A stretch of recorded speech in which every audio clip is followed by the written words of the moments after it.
la Samir, on ne va pas revenir, c'est une histoire malheureuse, qui est de la faute d'une seule personne, j'ai eu l'occasion de le dire. Le moins qu'on puisse dire, c'est qu'il n'a pas été honnête dans sa démarche. Alors aujourd'hui, c'est rentré dans un cycle. J'espère qu'il connaîtra un aboutissement heureux. Alors bien sûr, quand la Samir est tombée, la douane déjà a fait ce qu'il fallait en matière de recouvrement des créances. Elle a recouvré une partie de la créance et nous avons fait des saisies sur l'ensemble de ces biens. Donc la douane n'abandonnera jamais son dû.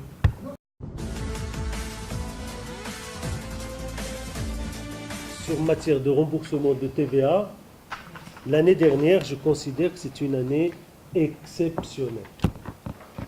Même si les gens ne veulent pas le reconnaître, mais moi je le reconnais. Voilà.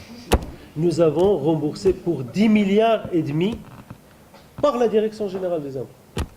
Et nous avons remboursé pratiquement 1 milliard par la direction du budget. Prenez la moyenne des 20 dernières années, jamais nous avons dépassé peut-être 6 milliards, 6 et demi.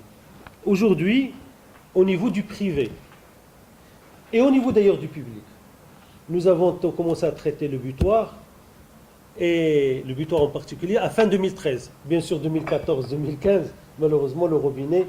Et vous vous rappelez ici, je me rappelle très bien, je vous avais dit que pour régler ce problème, il faut qu'on ferme le robinet.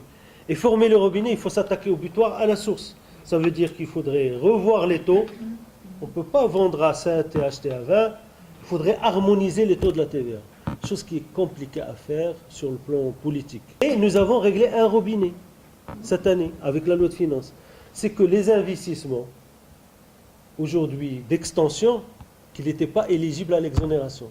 Aujourd'hui, même pour ces établissements publics, ils peuvent investir hors TVA à partir de la publication de cette loi de finances. Au niveau de la TVA, le butoir, nous avons payé pratiquement 3 milliards de dirhams pour le privé. Entre les 20 millions, les moins de 20 millions et les supérieurs à 20 millions, il nous reste l'année prochaine et on termine, pratiquement. Pour le public, nous avons opté pour une démarche qui est de signer une convention, ils cherchent un crédit, on paie à leur place. C'est qu'en 2021, bien sûr, il y a beaucoup de choses sur lesquelles je suis comptable, je suis responsable, mais je serai très très fier et très satisfait si j'arrive à faire baisser la dette du Trésor à 60%. Je pense qu'aujourd'hui, au niveau de la dépense, on doit être très très très vigilant pour que la dépense budgétaire, bien sûr les secteurs sociaux, parce que je considère que c'est aujourd'hui fondamental, que la dépense budgétaire doit être liée à l'emploi. Avec la Banque mondiale, nous sommes en train de mettre en place un projet qui s'appelle PIM, Project Investment Management. C'est créer le lien en matière de ciblage de l'investissement public pour qu'il y ait une catégorisation, une priorisation par rapport à l'impact sur la croissance et sur l'emploi. Et bien entendu, l'entrée d'ailleurs cette année, la loi organique des finances, parce que ça aussi c'est pour moi un projet que je dirais prioritaire. Cette année déjà, au niveau de la loi organique des finances, nous avons la limitation au niveau de la masse salariale.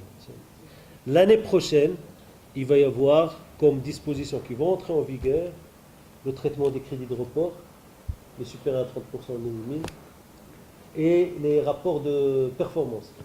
Mais l'année d'après, nous allons rentrer dans la programmation triennale.